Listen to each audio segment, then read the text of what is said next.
Iron is the element in the periodic table of Mendeleev that happens to be, from a nuclear point of view, most stable. What I mean by that is the following. If I take two protons and crash them together, I can make deuterium, which is what the sun does in abundance in its core. And then I can crash deuterium together with more protons. I can build up helium. Then I can build up carbon, magnesium, oxygen, all the intermediate weight elements in the periodic table up to iron. And every time I do that, I get energy out. Those reactions are exothermic. I get more energy out than I put in. The core of a massive star is a kind of factory, manufacturing heavier and heavier elements, which is what also leads to the star's destruction. Once it makes the element iron, the star is doomed. With iron, fusion hits a dead end. Iron absorbs energy. From the moment a massive star creates iron, it has only seconds to live. Within a couple seconds after beginning to make iron, the star explodes in a supernova.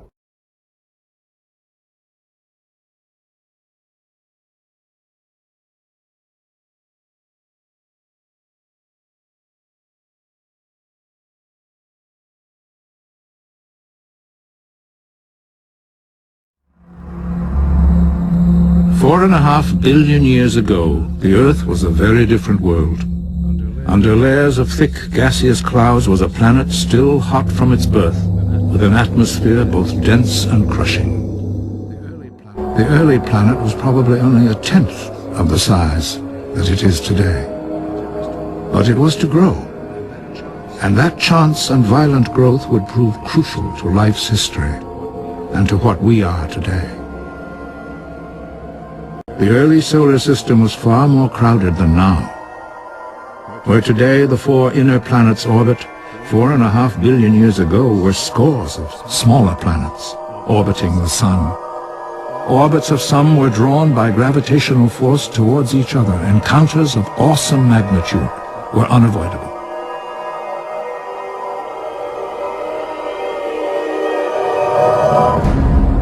The force and heat of those collisions melted the rock, but gravity would hold the two together and then weld them into one. With each collision, the planet would grow larger.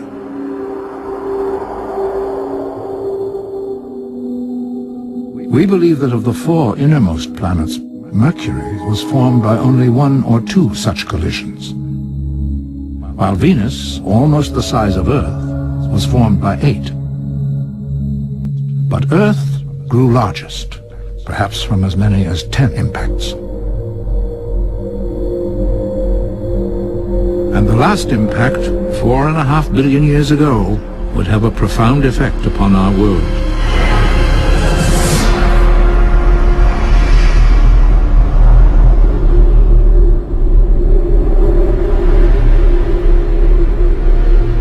The giant body crashed into the center of the planet and gave Earth its iron core.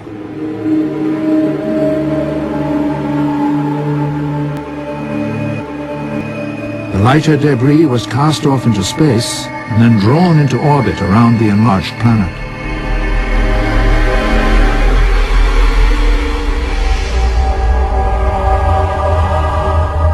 For some millions of years, the Earth had rings like the planet Saturn.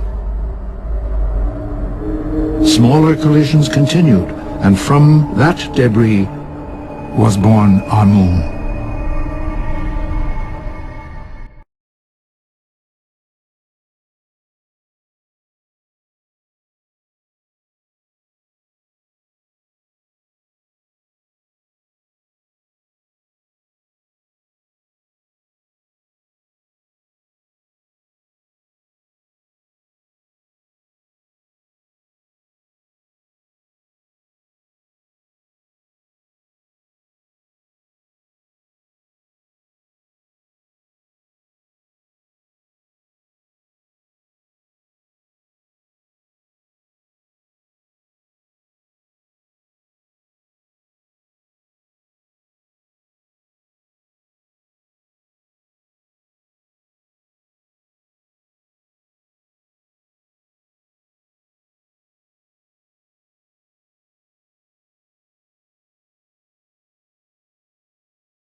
We also sent down iron with its mighty strength and diverse uses for mankind.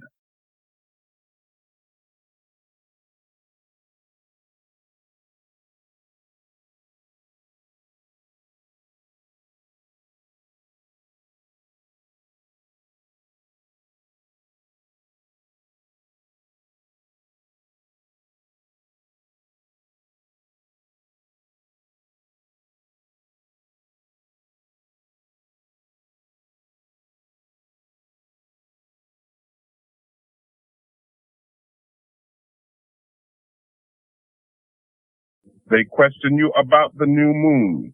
Tell them it is to determine the periods of time for the benefit of mankind.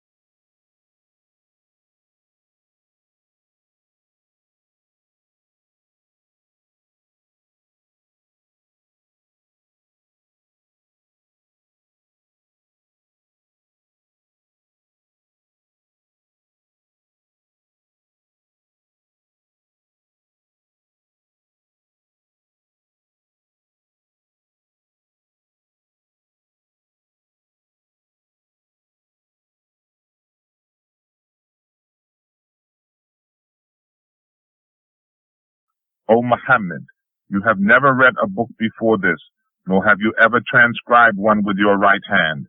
Had you done either of these, the quibblers could suspect it. Rather, these are clear signs in the breast of those who are endowed with knowledge, and none deny our signs except the wrongdoers.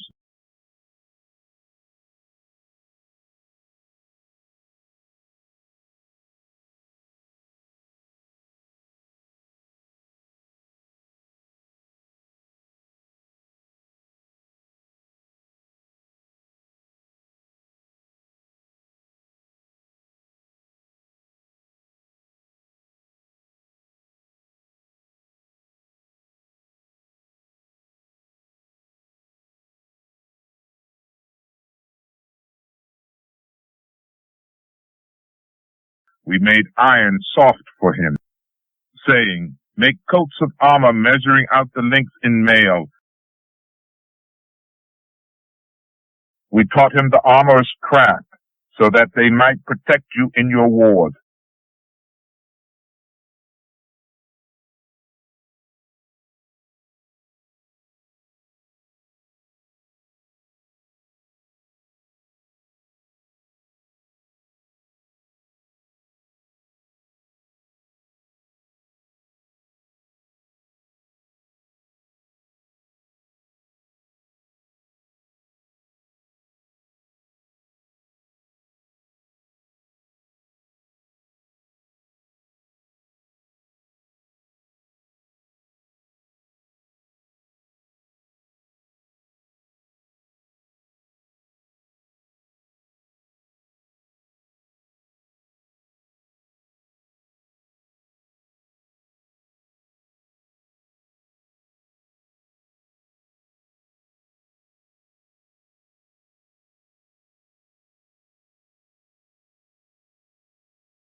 The American prairies have also been showered repeatedly by meteorites.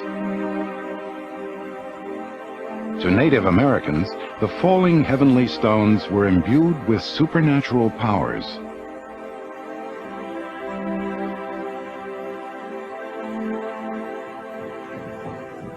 One tribe of Comanches, after a vain attempt at melting an iron meteorite, came to revere it and placed it in their medicine man's teepee. At the center of their religion was the sun and a meteorite. The 8-pound iron meteorite found in this sun temple in 1922 was probably worshipped as a messenger of their sun god.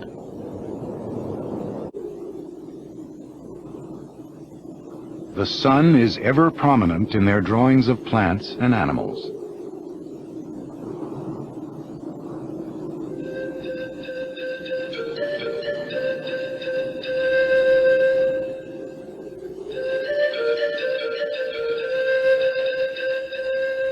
To the Pueblo Indians, meteorites were not thunderstones foreboding epidemics and bad harvests.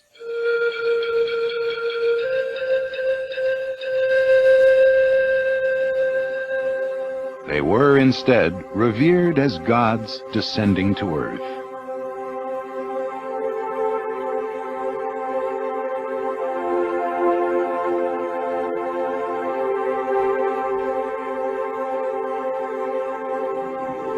The Indians were fascinated by the myths of the meteorites.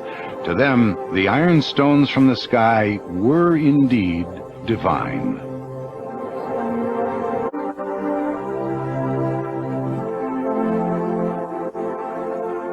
They were even buried as gods.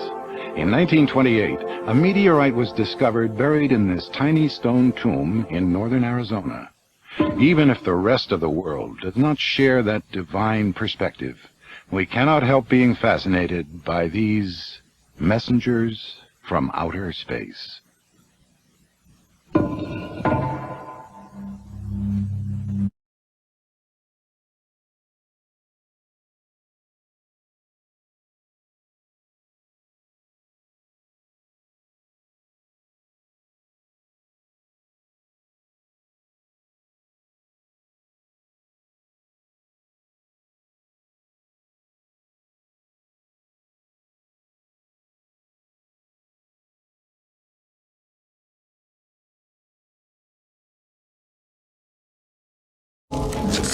This iron wasn't mined by man.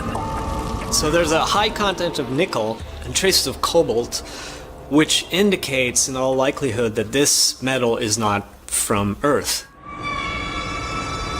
The discovery leaves only one possible conclusion. This iron came from the sky. The sky is hugely important for Egyptian mythology. There are gods of the sky. Any kinds of things coming from the sky would be seen as potentially gifts or some kind of offering of the gods. Ancient hieroglyphs throw further light on these deities. When you look at some early religious texts, it talks about the bones of the gods being made of iron. Not only that, the term for iron was bir empet, which means iron from the sky.